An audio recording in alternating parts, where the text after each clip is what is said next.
نبی کریم صلی اللہ علیہ وسلم امت کے لیے پیشوا ہیں۔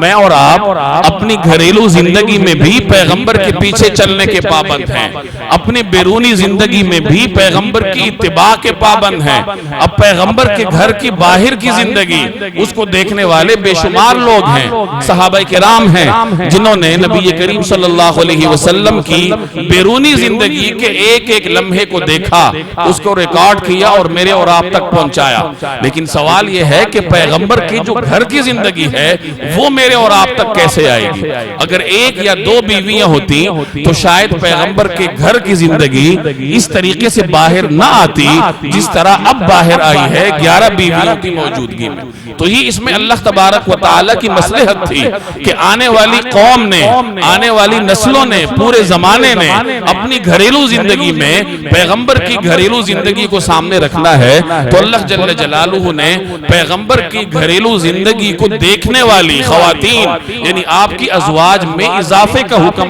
صادر فرمایا تاکہ آپ کی گھریلو زندگی مکمل طور پر امت کے سامنے آ سکے۔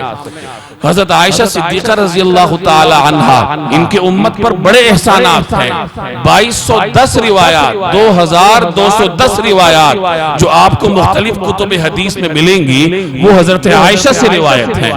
تو یہ امت کی اتنی بڑی محسنہ ہیں، اتنی عالمہ فاضلہ خاتون تھی کہ کثرت سے روایات بیان کی جن میں آپ صلی اللہ علیہ وسلم کی گھریلو زندگی کو بطور خاص بیان فرمایا گیا اور رہتی انسانیت کے لیے جناب نبی کریم صلی اللہ علیہ وسلم کی گھریلو زندگی کو عام فرما گئی۔ حضرت ام سلمہ رضی اللہ تعالی عنہا، ان سے 376 روایات مروی ہیں۔ حضرت حفصہ رضی اللہ تعالی عنہا، ان سے 60 روایات مروی ہیں۔ حضرت میمونہ رضی اللہ تعالی عنہا، ان سے 75 روایات مروی ہیں۔ تو اس طریقے سے مختلف امہات المومنین نے جناب رسول اللہ صلی اللہ علیہ وسلم کو دیکھا، ان کے ساتھ وقت گزارا، خواہ چند سال ہی کیوں نہ ہو، اور پھر جو کچھ پیغمبر سے سیکھا بالخصوص خان کی زندگی کے بارے میں، گھریلو زندگی کے بارے میں، وہ لوگوں کے سامنے بیان کیا اور رہتی انسانیت پر ایک ایسا احسان کیا